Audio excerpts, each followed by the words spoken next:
tugas untuk melakukan efisiensi pengelolaan dengan menurunkan jumlah orang, menurunkan jumlah biaya operasional, kemudian mengefektifkan kredit itu pada orang-orang, pada korporasi yang memiliki tanggung jawab. Dan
wajib untuk melakukan restrukturisasi kelembagaan dan restrukturisasi personal.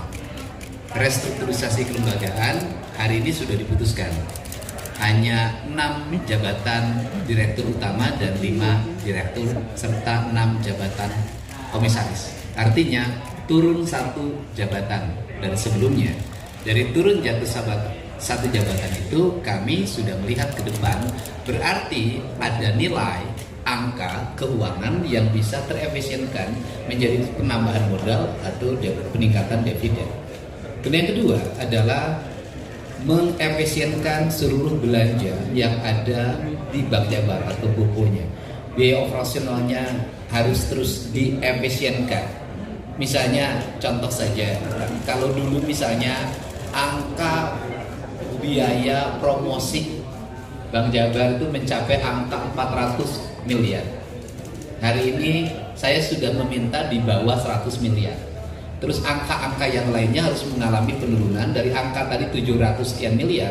Menurut saya itu bisa 3/4-nya saja digunakan. Itu bisa untuk meningkatkan produktivitas.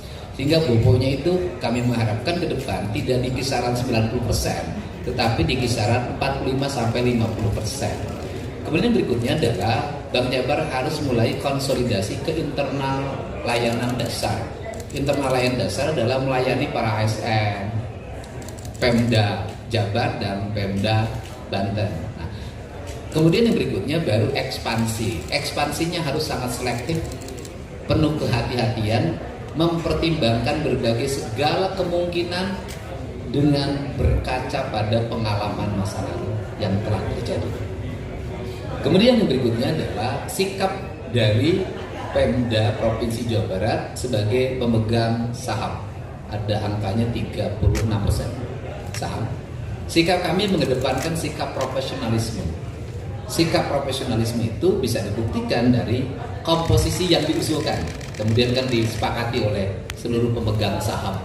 Yang diusulkan adalah didasarkan pada aspek-aspek yang bersifat profesionalitas. Saya sendiri tidak pernah bertemu dengan orangnya, tidak mengenal orangnya. Saya hanya membaca foto prototipe dan pengalaman organisasi perbankannya itu, dan nanti dijelaskan oleh dirut yang diusulkan nama-namanya. Kemudian untuk jajaran komisaris, kami juga berdasarkan aspek-aspek yang bersifat profesionalisme tidak ada satupun aspek yang bersifat politik. Nah, barangkali untuk komisaris utamanya yang ujung sebelah kiri saya baru tahu bahwa itu nama lengkapnya adalah Wowi Prasetyo. Saya tahunya adalah Bosman Mardigu. Dan kalau ini sudah dikenal banget lah Pak Helmi ya. Saya tidak pernah bertemu bareng, ngobrol, bahas bisnis segala macam. Saya hanya via telepon. Beliau lagi di Eropa. Saya minta mau nggak menjadi komisaris di Bank Jabar. Pak Bang Bosman atau Bosman itu jawab, saya harus istikharah dulu. Nah, itu perlu waktu beberapa hari saya menunggu. Beliau juga mengatakan saya harus berpikir ulang dulu beberapa saat, dan beberapa nama yang lain nanti dijelaskan oleh komisaris utama. Untuk itu saya ucapkan terima kasih, dan hari ini saya melihat pergerakannya sejak tadi pagi. Saham Bank Jabar terus mengalami peningkatan. Siang ini di angka 890, hampir menyentuh angka 900.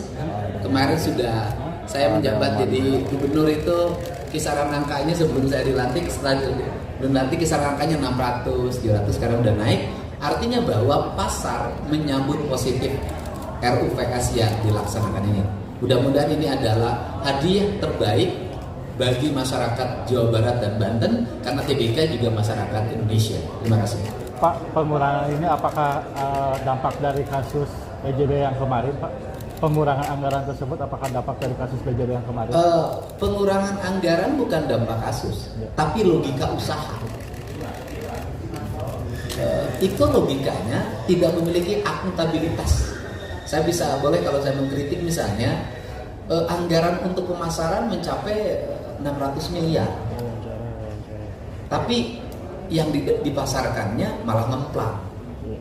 Kan artinya ada kurva antara anggaran yang dikeluarkan tidak melahirkan benefit yang memadai. Sehingga dari sisi logika bisnis, menurut saya ini sudah tidak marketable. Perlu evaluasi. Jadi bukan urusan kasusnya. Memang ada kasus, tidak ada kasus. Bank Jabar masa lalu terlalu boros di operasional. Ada kasus, nggak ada kasus. Terlalu boros. Karena terlalu boros sangat memudahkan untuk terjadi penyimpangan. Kalau efisien, efektif, sangat sulit melakukan penyimpangan. Pak, kalau terkait penutupan kantor cabang, Pak, rencana penutupan kantor cabang. Ya, sebentar. Efisiensi itu nanti adalah satu, sudah pada struktur jabatan, pada orang, nanti juga pada jumlah pegawai. Pegawainya harus sesuai dengan tingkat kebutuhan pasarnya. Jadi tidak boleh jumlah biaya operasional gaji pegawai melebihi kepentingan layanan itu sendiri, sehingga Bank Jabar bukan bank titipan. Setiap orang dititipin di sini untuk kerja, itu harus nggak ada.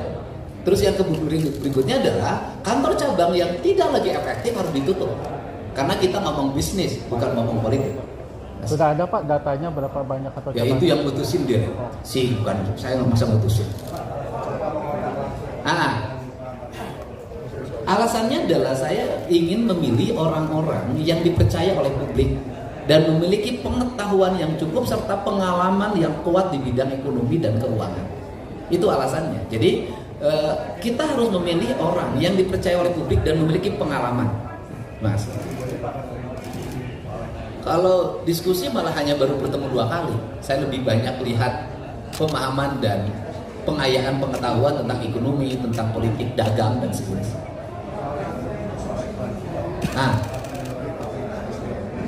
Ya gini, seluruh rencana KUB atau KUB yang sudah berjalan nanti dievaluasi secara total dari sisi bisnis. Misalnya ada KUB dengan Banten, ya nanti kita lihat dalam rencana bisnisnya. Kalau itu menguntungkan ya harus dilaksanakan. Kalau merugikan ya jangan dilaksanakan. KUB yang berjalan sekarang pun kalau dianggap merugikan harus dievaluasi.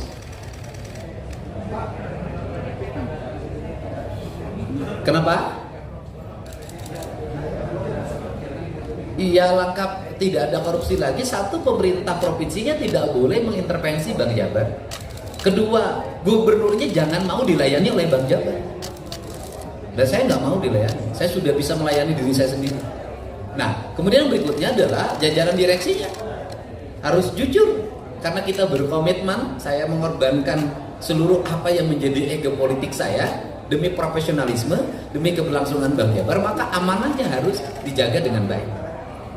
Ini akan melaksanakan tugas dalam kondisi dikasih tugas untuk melakukan efisiensi pengelolaan dengan menurunkan jumlah orang, menurunkan jumlah biaya operasional, kemudian mengefektifkan kredit itu pada orang-orang, pada korporasi yang memiliki tanggung jawab. Dan yang paling utama adalah Bank Jabar harus kembali pada citra dasarnya, yaitu mendorong pertumbuhan pembangunan daerah di Jawa Barat dan Banten. Ini yang paling utama karena siklus keuangannya adalah siklus keuangan pemerintah Provinsi Jabar dan Banten. Tuh, kemudian hingga Bank Jabar harus menjadi stimulus bagi pertumbuhan ekonomi di Jawa Barat. Selesainya berbagai problem ekonomi, diantaranya menghilangkan Bank Emo, gitu. NBK, ada Bank Pancasila, dan pokoknya pinjol, ojol, gitu kan gitu. Ini harus hilang dengan kehadiran Bank Jabar. Sehingga komitmen hari ini komitmen prihatin. Bahkan saya tadi menyampaikan, saya memberikan peringatan atau panduan bukan hanya pada jajaran direksi, bukan hanya pada jajaran pegawai, tetapi termasuk pada istri-istrinya dan suami-suaminya untuk bersikap profesional, mendukung kesederhanaan, mendukung efisiensi yang dilakukan di jajaran Bank Jabar, sehingga ini akan menjadi spirit yang utama. Jadi bagi saya, kalau orang sudah satu kesatuan niat, kesatuan rasa, kesatuan cinta, maka dia akan bisa mewujudkan seluruh cita-cita. Terima kasih.